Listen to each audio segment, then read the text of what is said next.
Spoštovani, lepo pozdravljeni in se vam zahvaljujem za odziv. Tiskovna konferenca, na kateri predstavljamo na kratko novi zakon na področju filma. Novi zakon, ki prinaša številne novosti, mogoče bomo morali uporabiti še kakšno bolj radikalno besedo. Vsekakor pa na začetku moramo omeniti to, da je zakon nastajal kar dolgo časa, da smo v okviru razprave ob nacionalnem programu za kulturo njegove konture zelo jasno orisali in da na nek način od tod izhaja tudi osnutek, ki je pred vami. Tukaj se v prvi vrsti moram zahvaliti vsem sodelavcem na ministrstvu, Mateju Zavrlu, Ženi in Ireni, ki so opravili res zelo temeljito delo. Direktorju SFC Jožku Rutarju, ki je v Berlinu, kot veste, delovne obveznosti, in pa v.d. direktorju Viva Filma Vojku Stoparju, ki nas danes tudi gosti. Z včerajšnjim dnem začenjamo javno razpravo, ki bo kar temeljita in široka. Naj vam takoj napovem, da bo ta razprava trajala do 21. marca, da bomo 11. marca ob 10. na Ministrstvu za kulturo organizirali javno tribuno na to temo in da bomo vmes se odzivali tudi na določene pobude strani različne zainteresirane javnosti, ki bi želela v posameznih področjih zakona, ker gre seveda za zelo obsežna področja, zelo podrobna področja, morda podrobneje spregovoriti z nami in predebatirati določene rešitve. Tako kot pri vseh zakonih, tudi to javno razpravo jemljemo resno.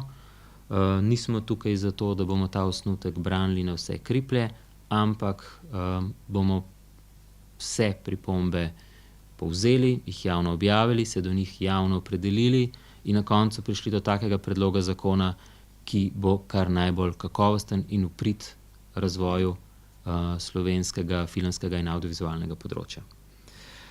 Zdaj pa na kratko vsebini. Jaz bi na začetku vendarle izpostavil, da s tem zakonom sledimo k opći naravnanosti kulturne politike v tem mandatu, da se posamezna področja obravnavajo res celovito. Po zakonu o enotni ceni knjige dobivamo drugi zakon na področju, kjer se tržne in kulturne dobrine prepletajo in tvorijo neločljivo celoto. Dobivamo zakon, ki področje filma obravnava celovito. Slavcem, kot ga malce ljubkovalno imenujemo, postavljamo večino sedanjih razmer in razmerij na področju slovenskega filma na glavo, izključno zato, da se slovenski film in filmska kultura končno postavita na noge v korist gledalcev, v korist ustvarjalcev in korist vseh deležnikov kinematografski verigi. Verjamem, da je temu tako preprosto zaradi tega, ker kot boste ob natančnem prebiranju ugotovili, zakon povzema nekatere ideje, ki so se doslej na tem področju izpostavile. Prinaša rešitve, ki so na eni strani vezane na širšo in jaz sem prepričan sodobno definicijo javnega interesa na področju filma. Prinaša drugačno institucionalno urejenost tega področja z pripojitvijo javnega zavoda Viba Film k Slovenskemu filmskemu centru, pri čemer Viba Film seveda ostaja ločena organizacijska enota z ločenim računovodstvom in v tem smislu še naprej zelo jasno opravlja nalogo tehnične podpore razvoju nacionalne filmske produkcije. Si pa seveda za sinergijo dosedanjih dveh inštitucij obetamo precej večjo dodano vrednost, kar zadeva institucionalno državno podporo filmu. Izhodišče novega zakona je usmerjeno v to, da javni interes obsega celotno kinematografsko verigo.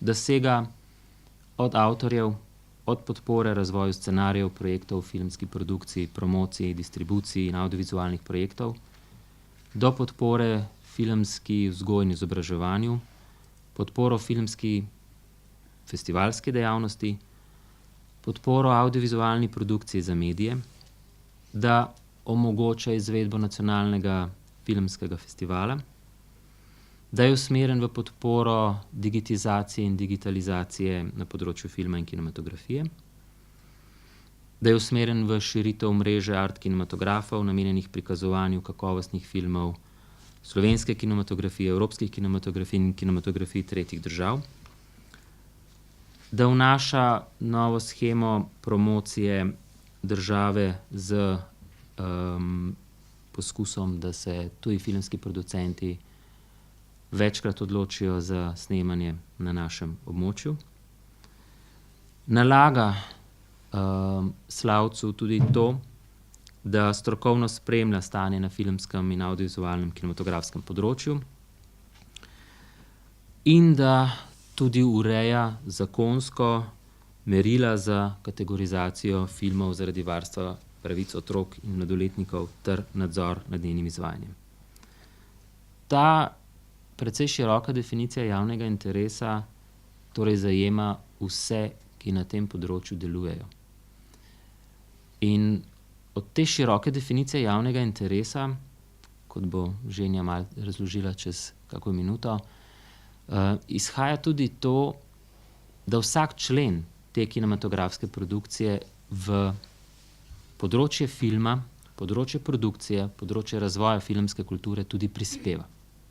Od tod sledimo tistim modelom v kar nekaj evropskih državah zelo uspešno kinematografijo, Francije, Nemčije, Hrvaške, Slovaške, Češke, Makedonije, Norveške, Poljske, Švedske in francoski del Belgije, kjer so vpeljali kombinacijo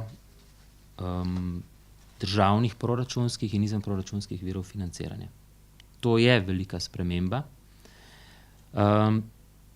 V našem zakonu ne gre za kopiranje nobenega izmed teh modelov, smo pa te modele natančno proučili in poskušali oblikovati naš lastni model, drugače to ne gre pri kulturni politiki, vedno so določene specifičnosti, vedno so določene zgodovinske pogojenosti ali pa so specifike na delovanju posameznega trga. In mislim, da smo našli neko ravnotežje, kjer vsak izmed teh členov, ki prispeva v razvoj filmske kulture, je tudi soudeležen pri oblikovanju te kulture. Tukaj ne gre samo, tako kot se v medijih bere zelo pavšalno, minister Grilt želi obdavčiti telefonske pogovore, da bo več sredstev namenil filmu, kar je čista demagogija. Gre preprosto za to, da tisti členi v distribuciji ali na trgu, ki z vidika filmske in audiovizualne produkcije kakorkoli eksploatirajo to produkcijo za namen ustvarjanja dobička in tako naprej, v to tudi prispevajo. Vendar vsebinske spremembe, ki jih zakon prinaša, pa seveda pomenijo precejšnjo predrugačenje tudi podpore filmu, kot smo bili do zdaj vajeni. Z uvedbo avtomatične sheme, z jasno določenim deležom, se javni interes širi tudi na filme, ki bodo zavestno povečevali gledljivost, ki bodo tudi temeljili na sistemu uspešnosti z vidika gledanosti. Torej, razlike v zakonu so številne, jaz sem jih nekaj omenil, Ženjo pa bi prosil, da nadaljuje, pa kakšno stvar pove še bolj podrobno. Pozdrav tudi v mojem imenu. Mislim, da je minister vse glavne točke sprememb naštel, jaz morda dopolnim s kakšnim stavkom. Ena pomembnejših sprememb je dopolnjena naloga agencije v segmentu podpor. Kot vsi veste, do zdaj je obstajala ne samo na področju filma, ampak na vseh področjih, kjer ministrstvo, agencije ali skladi dodeljujejo sredstva projektom in programom, tako imenovana selektivna shema. To je seveda shema, ki ocenjuje projekte oziroma programe glede kriterija kakovosti, se pravi vsebinsko. Zdaj pa dodajamo tudi avtomatično podporo, o kateri je minister že govoril. To je podpora, ki je namenjena producentu, ki je v preteklem obdobju z nekim filmskim projektom pač dosegal nek določen, lahko rečem direktno komercialni uspeh s kinematografskim predvajanjem in ima zato po avtomatični shemi nekako možnost dobiti sredstva takoj za naslednji projekt, ne da gre čez selektivno shemo pomoči. Vendar naj ob tem takoj povem, da sredstva, ki jih bo slovenski slavc namenjal taki shemi pomoči, ne smejo presegati 30% vseh sredstev, ki bojo v tistem letu namenjena za produkcijo filma. Se pravi, tu je kakšen strah, da bi Slovenski audiovizualni center pa zdaj podpiral samo še tako imenovane komercialne projekte odveč. Gre pa za to, kot je tudi dejal minister, da želimo, da se upoštevajo seveda tudi projekti, ki namenoma skušajo seveda dvigniti število gledalcev slovenskega filma, ker smo prepričani, da vsak film, ki pripelje gledalcev v kino, je zelo veliko naredi tudi za vse ostale slovenske filme. Potem druga novost je, o kateri smo že nekaj rekli, da želimo spodbujati vlaganje v razvoj audiovizualne dejavnosti.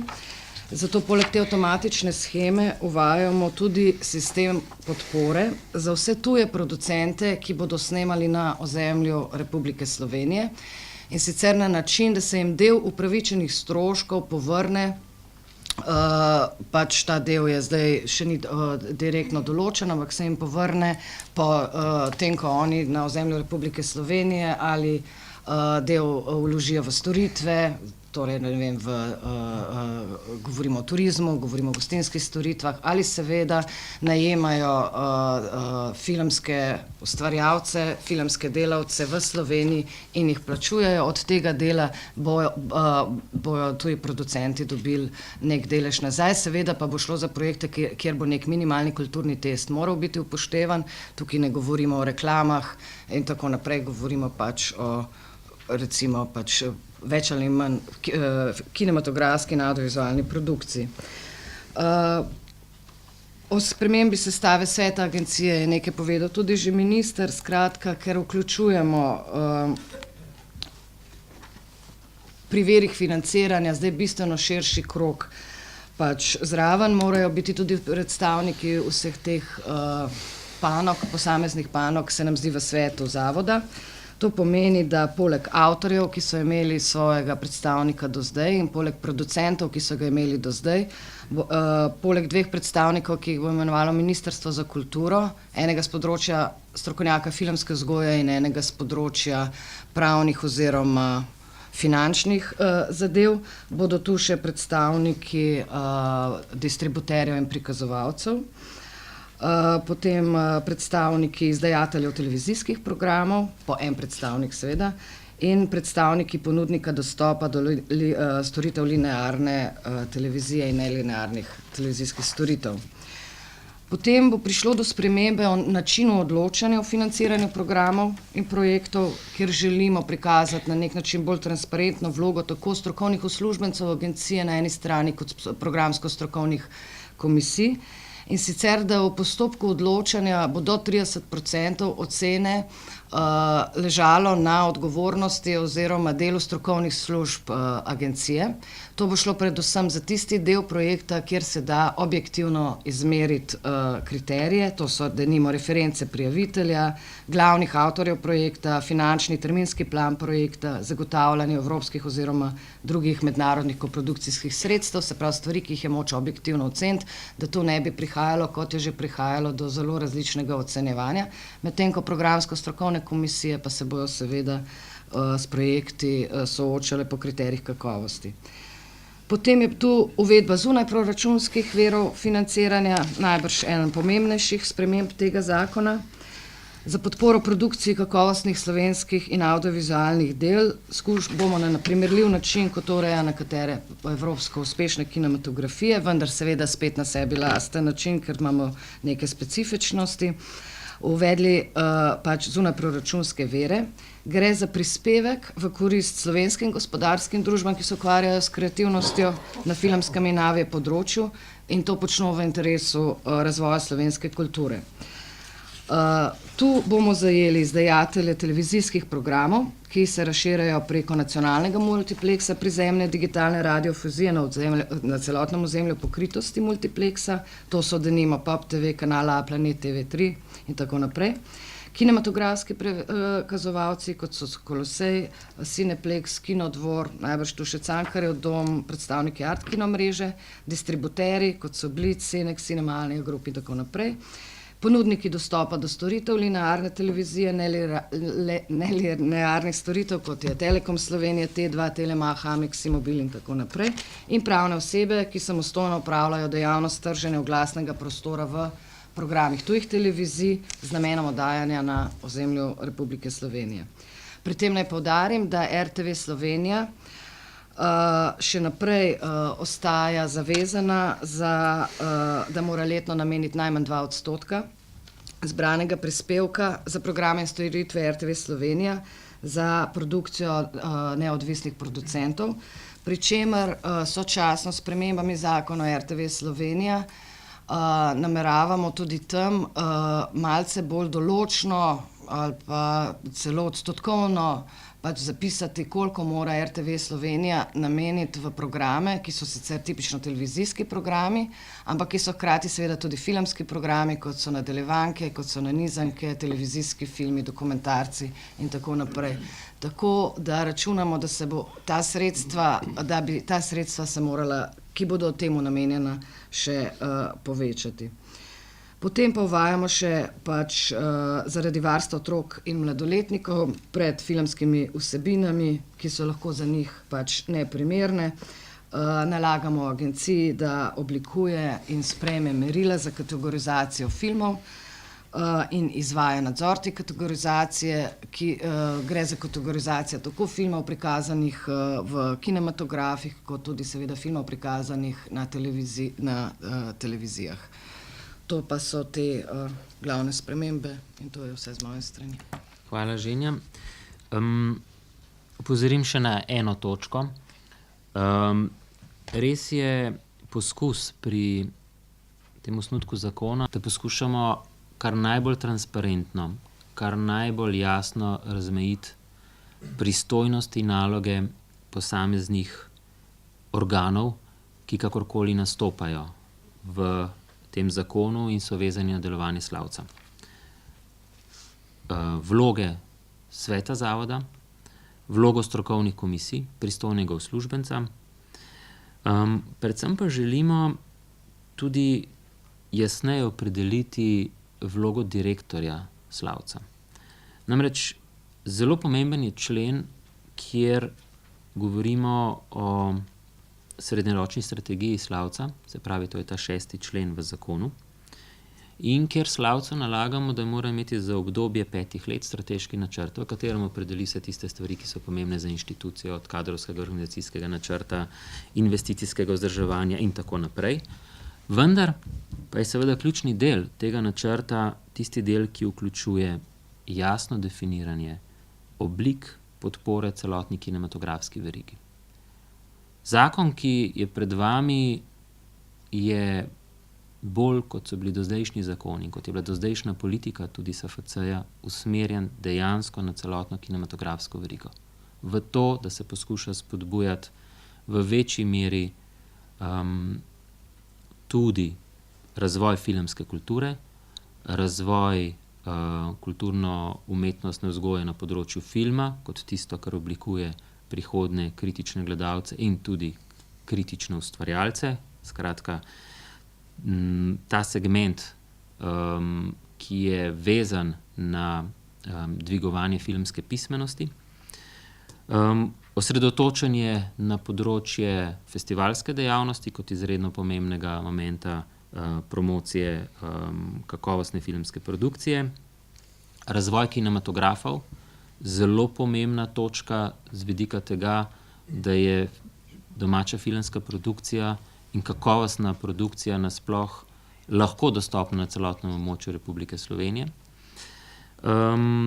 Definirano mora biti v tej strategiji tudi razmerje med avtomatično in selektivno shemo podpore produkciji. Zakon omejuje tiste najvišje limite, a ne?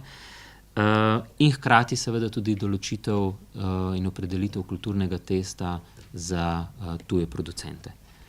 Ta srednjeročna strategija je tisti ključni vsebinski dokument, ki nastane na predlog direktorja, ki jo potrdi svet zavoda in glede katerega se seveda opredelijo tudi strokovne komisije. In mislim, da je to zelo pomemben vidik pri tem, da dobimo dejansko transparentno kulturno politiko na področju filma.